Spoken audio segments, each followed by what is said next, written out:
Fire Day 7 highlights, must-see live updates from the World Athletics Track and Field Championships. Trophy.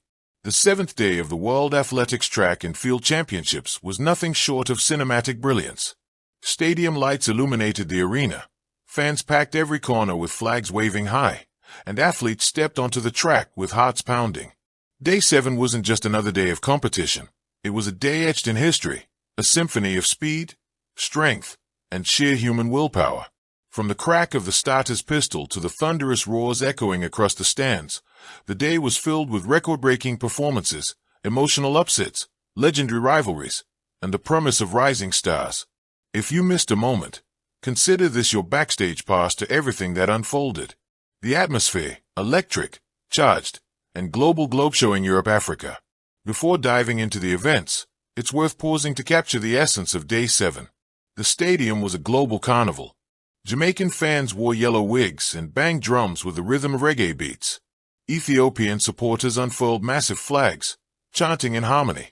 American crowds raised banners of Sha'Carri Richardson and Sydney McLaughlin-Levrone. And from Kenya to Japan, from the Caribbean islands to Europe, every nation had its moment in the sun. Vendors outside sold vuvuzelas, fresh popcorn, and championship merchandise, while inside, the anticipation built like a volcano waiting to erupt. Day 7 wasn't just about medals. It was about pride, identity, and the universal language of athletics. Event 1, Women's 200-meter semifinals, lightning on the Kiev high-voltage sign. The night began with the women's 200-meter semifinals, and the crowd was already on its feet. The lineup looked like the final itself: Shericka Jackson of Jamaica, Sha'Carri Richardson of the USA, Julian Alfred of St. Lucia, and Dina Ashersmith of Great Britain. As the athletes crouched into their blocks, silence fell. Bang! The gunshot echoed. Jackson blasted out like a hurricane, her long strides devouring the Kiev. Richardson, always a crowd favorite, looked effortless, her hair flaming under the lights. Alfred, young and fearless, stayed in the mix with sheer determination. In the final 50 meters, it was Jackson's raw power versus Richardson's speed endurance. Jackson leaned forward, taking the heat with a time that shook the stadium, while Richardson followed close behind, smiling as if she had already planned her redemption in the finals. "This isn't the end, it's just the setup," Richardson told reporters, flashing her trademark charisma. The 200m finals was set to be a clash of titans. Event 2, Men's 400-meter final, the Battle of King's Crown. If the women's 200-meter was a teaser, the men's 400-meter final was a blockbuster. All eyes were on Sydney McLaughlin-Levrone's male counterparts, Kirani James of Grenada, Michael Norman of the USA, and Botswana's prodigy Letsal Tobago, who had already made waves in the 100m and 200m. From the start, James, calm and steady, paced himself like the veteran he is. Norman attacked the backstretch, his face gritting with determination.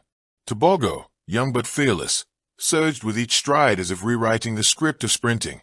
By the final 100 meters, the stadium was on fire. Norman and Tobago were shoulder to shoulder, while James began his legendary finishing kick.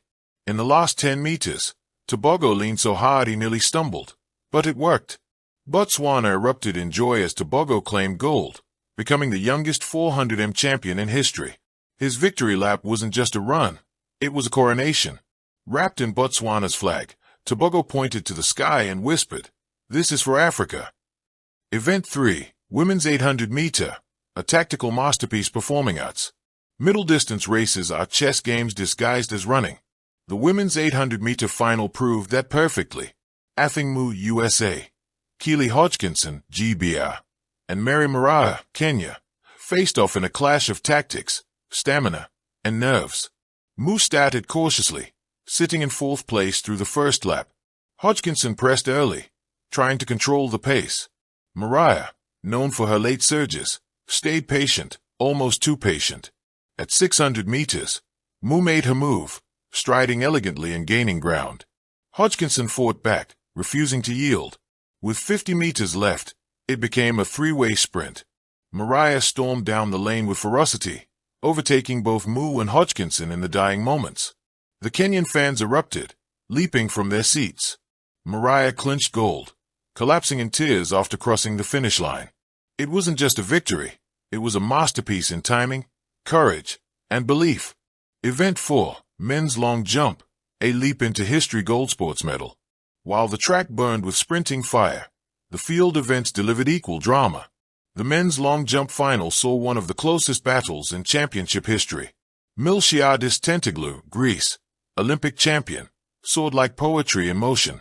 Jamaica's Wayne Pinnock electrified the crowd with each attempt, landing just short of the 9m barrier. Eusebio Cosses, Spain, the veteran, gave everything in what might be his last worlds. The climax came in the final round. Tentoglou trailed by 2 centimeters. His last jump was everything: perfect run-up, flawless takeoff, soaring flight. When he landed, the scoreboard flashed 8.56 m, gold. Tentoglou raised his arms, pointing to the heavens. The Greek fans wept with joy, chanting his name. Event 5, Women's 100-meter hurdles, a wall of fire. Hurdles are unforgiving. One misstep, and the dream shatters. In the women's 100-meter hurdles final, the world saw a blend of precision and bravery. Jasmine Camachoquin, Puerto Rico, Kendra Harrison, USA, and Toby Amusan, Nigeria, lined up for what was dubbed the race of nerves. The gun went off. Camachoquin flew out like lightning, her rhythm unbroken. Harrison chased, but clipped the 8th hurdle, losing momentum. Amusan surged in the final meters, but Camachoquin held firm.